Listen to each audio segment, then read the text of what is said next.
Football বিশ্বকাপে Brazil নরওয়ের কাছে হেরে যাওয়ার কারণে বাংলাদেশ থেকে দেখলাম কয়েকজন যুবক এই কষ্টে মারা গিয়েছে, তাদের জীবনকে শেষ করে দিয়েছে তারা।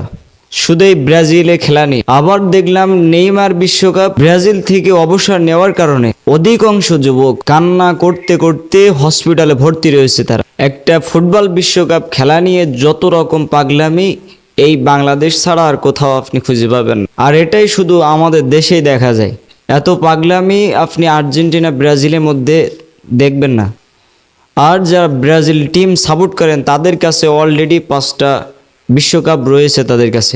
এটা আবার অনেক দলের কাছে নেই যেটা ব্রাজিলের কাছে রয়েছে। এটার কারণে আফসোস করে তো জীবন দেওয়ার কোনো প্রশ্ন আসে না। খেলা তো তাদের দেশে, আপনার দেশে তো আর খেলা নেই। তাহলে আপনি কেন হাই উতুস করে আপনার জীবনটা আপনি দিতে? আল্লাহ তাআলা কোরআনুল কারীমের মধ্যে বলছেন ফি নারি জাহান্নাম, এই সব মানুষদের জন্য ফি নারি জাহান্নামই যথেষ্ট। খেলার জন্য যদি জীবন দিতে হয় তাহলে ওর জন্য তো এটাই যথেষ্ট। আল্লাহ তাআলার এই আয়াতটাই। দুনিয়ার জীবনে ওর মতো কপাল পোড়া আর হতে পারে না একটাও। একটু সামান্য আনন্দের জন্য আপনার জীবনটা চলে যাচ্ছে। কোথায় ব্রাজিল আর কোথায় বাংলাদেশ?